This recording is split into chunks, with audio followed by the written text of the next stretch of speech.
Hello everyone, welcome to my channel. I hope everyone is having a wonderful day. The wind howled outside the ITV studios, rattling the glass windows as though echoing the chaos brewing within. Studio 4B, home to Loose Women for nearly a quarter of a century, was unusually quiet. The iconic round table stood under dimmed lights, abandoned, as if mourning its own fate. Ruth Langsford sat alone in her dressing room, the scent of her signature peony perfume mingling with the sterile air. She stared at the folded letter in her lap, its crispness betraying the emotional weight it carried. Effective immediately, due to ITV restructuring and financial cutbacks. The rest of the words blurred behind a film of tears. She didn't need to read it again. The decision was final. After more than 2 decades of laughter, fierce debates, candid tears, and sisterhood, Ruth's time at Loose Women was over. The heart of daytime television trimmed for cost efficiency. The final cut had fallen, and this time it had sliced deep. A gentle knock at the door pulled her from her daze. It was Brenda Edwards, holding 2 mugs of tea and that familiar fiery glint in her eyes. "Don't you go sitting here feeling sorry for yourself," Brenda said, pushing the mug into Ruth's hands. "If anyone's leaving with grace, it's you." Ruth managed a half smile. It wasn't supposed to end like this, Brenda. We were meant to grow old together at that table. Remember? Rocking gray roots and all." Brenda chuckled, brushing a tear away. "Gray roots or not, we still will.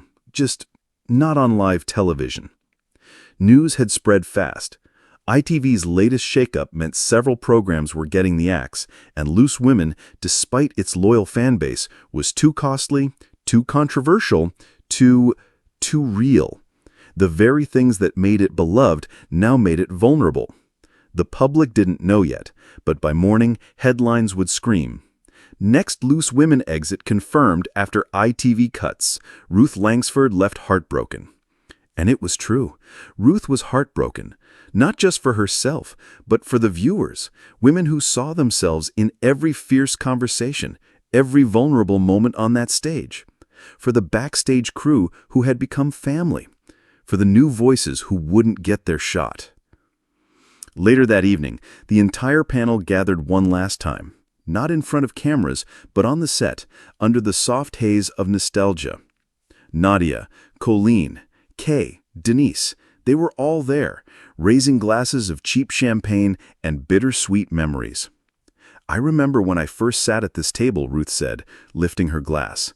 "I was nervous, unsure, but you all welcomed me like sisters. What we built here, it was more than television. It was truth." "Truth and a bit of scandal," Denise chimed in with a wink. Laughter broke the tension. They spent hours reminiscing about the on-air mishaps, the headline-making feuds, the moments of raw, unscripted humanity. No producer could plan what they'd created, and no budget cut could erase it. As the clock struck midnight, Ruth took one final look at the set.